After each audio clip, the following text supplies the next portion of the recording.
Hare Krishna, Bhajan or Seva, which is greater? In the first part, we saw how the Acharyas glorify both Bhajan and Seva. In the pure stage, there is no difference between the two. They are one and the same, and according to one's eligibility, a devotee experiences this truth. Today, we present another valuable instruction of our Acharyas on this subject.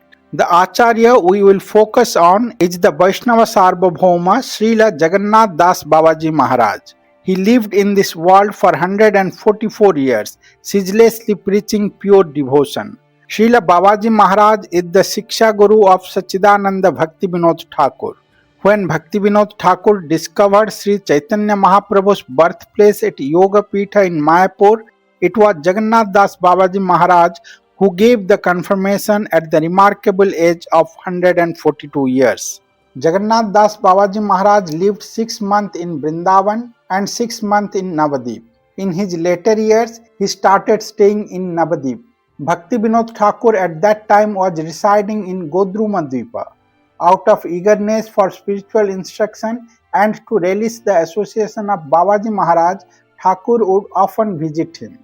Among the many disciples serving Babaji Maharaj, one prominent sevak was Sri Bihari Das, who served him faithfully for 40 years.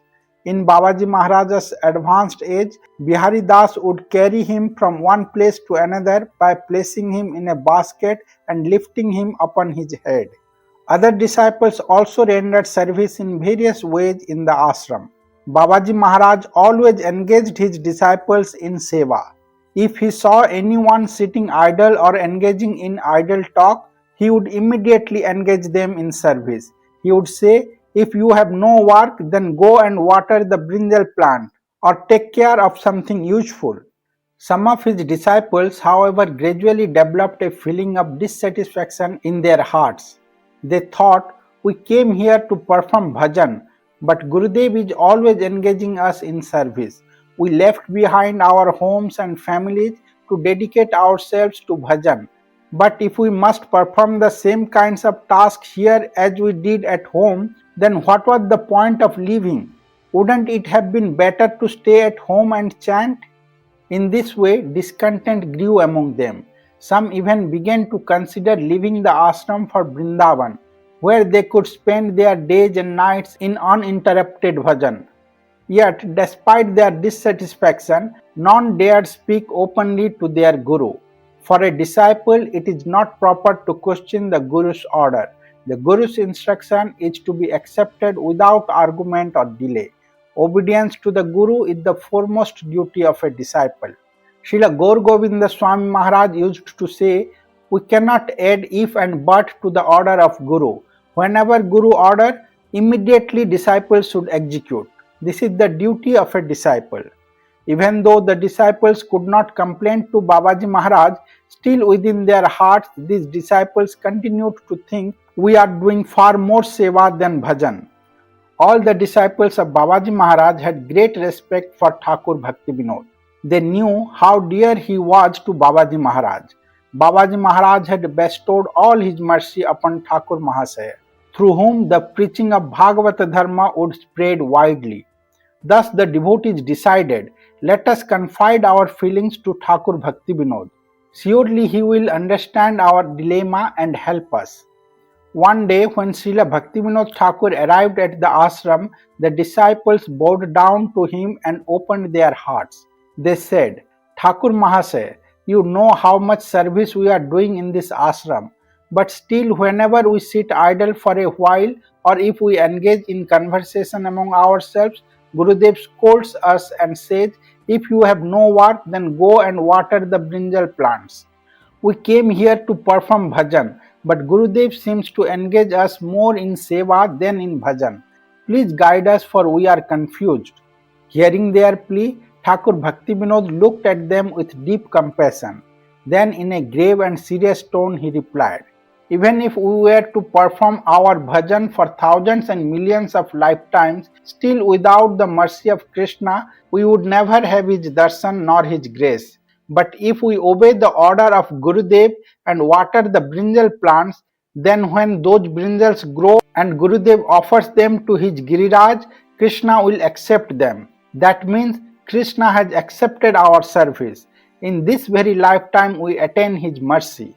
This answer struck the disciples like a thunderbolt. They had not expected such a response. Thakur Mahasaya continued to explain. Lord Krishna, his name, qualities and pastimes are completely transcendental and untouched by Maya. They cannot be approached with our dull material senses, which are born of Maya. We cannot touch divinity with these contaminated instruments. But the Lord's pure devotees, the Nitya Siddhas, though present in this world, are always dwelling in Vaikuntha. They are free from Maya. When they serve Krishna, it is real service. And when Gurudev engages us in his service to Krishna, then our seva is directly accepted by Krishna. To serve under Guru's order is actual bhajan. But when we act on our own whim, following our restless mind instead of Guru's instruction, then that so-called bhajan is Maya. Gurudev is shining manifestation of Paramatma. He knows the qualification of every soul, who is fit for bhajan, who is fit for karma, and how each can be engaged. Whatever the engagement may be, the Guru uses the disciple only in Krishna's service, thereby making the disciple's life successful. The moment Krishna accepts one's service, the soul is delivered. This is the conclusion of all the Shastras. Thakur Mahasaya then added, even if we go on chanting Nama Aprad on beats for millions of lifetimes using our material senses, it will only give pleasure to our senses, not to Krishna.